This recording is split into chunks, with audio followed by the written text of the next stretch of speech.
Hey, how's it going, fellas? My name's Wes, and welcome back. We're on 2019 again. This is the other half of the gameplay from the You Can Cry video. I don't really care, because it overlaps a little bit, which I don't really care about. I'm sure you don't really care about. It's not about the gameplay. Today's kind of another personal slash heavy-ish subject. It's not too crazy. It's really more advice-based. I'm not going to be going deep. It's not going to be a deep dive into my life, but like the past videos. But a friend of mine gave me this idea, and it's one that really hits home for both of us. I'm not gonna put him on full blast, of course, but I know he's been there. He knows I've been there. But relationships are overrated. And now take that with a grain of salt. Don't take that at face value. I'm not saying outright that relationships are overrated, but in the past, I have attempted to enter a relationship when I was clearly not in the mental state to do so. And although we weren't even a couple, but just everything that I had going on in my personal life, mentally and whatnot, mixed with this talking stage that I had, which ended up getting cut off, it wrecked me, it ruined me, put me in the deepest pit I've ever been in. But you know what, I crawled out, and I'm here to talk about it. Okay, we bossed up. And that's bad. I apologize for that one. But let's get the thesis out of the way. Do not enter a relationship if you are not in the right state of mind. Relationships are taxing. They take they take mental fortitude. They take a lot of energy. And to be honest, you need to be patient. You need to be willing to work with people, or your partner specifically. And you just need to have the capacity to love yourself. Because if you don't love yourself and you attempt to go and love someone else, it is going to ruin you. It's gonna get you hurt. Been there, done that.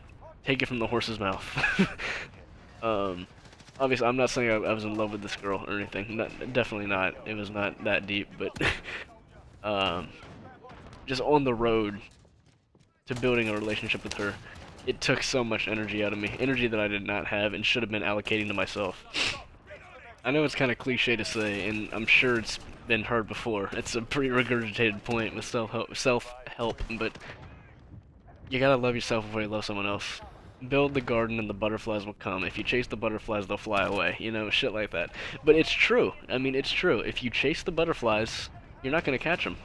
If you build a beautiful garden, you'll attract the butterflies. And it's not always the case. You know, you still gotta put some effort in, especially as a man. Generally, you have to put in some effort to secure the butterfly. But if you don't, if you don't make efforts to improve yourself, how can you expect to build and improve a relationship? It's not gonna work. I can tell you now. I can save you the pain. It's not gonna work. I don't care what sort of state you're in. Maybe you're depressed. Maybe you're not. Either way, if you don't love yourself, don't try and love someone else. Be it a man or a woman. I don't care. They're both it swings both ways. It swings both ways. It's not just, in my experience, it's been women, strictly women, but I'm sure it swings both ways. And I don't know, man. I mean, I feel like I'm just regurgitating over and over the same point. But for real, if you can't find the capacity to be happy day to day, you're not gonna be happy within a relationship, and it's just gonna go bad. I don't resent that failed talking stage I mentioned. If you know me personally, which a lot of my my current subs do know me personally, you know who I'm referencing. I don't resent her. I don't have any bad feelings towards her. It wasn't her fault. I don't blame her for anything. It is completely on me for ending up how I did post cutoff. I mean, there's no excuse for it. I can't just blame it on her. I've never really blamed it on her. Although that was the catalyst for my Great Depression, we'll call it. And just, I don't know, I don't want anyone else to go through or experience what I did. You don't need someone. in the past, I felt like I needed a companion. I felt like I needed a woman in my life, and I thought that would help me. I thought that was what would fix me. It did not. In the state that I was attempting to find a woman to correct my vices and my issues, I guess not vices, my issues, it left me in more ruin than I was in before. So the main takeaway, work on yourself before you try to work on someone else. You don't need a relationship, I promise you. I hope you enjoyed the video. I hope it helps. Hope to see you in the next one. Until then, take care.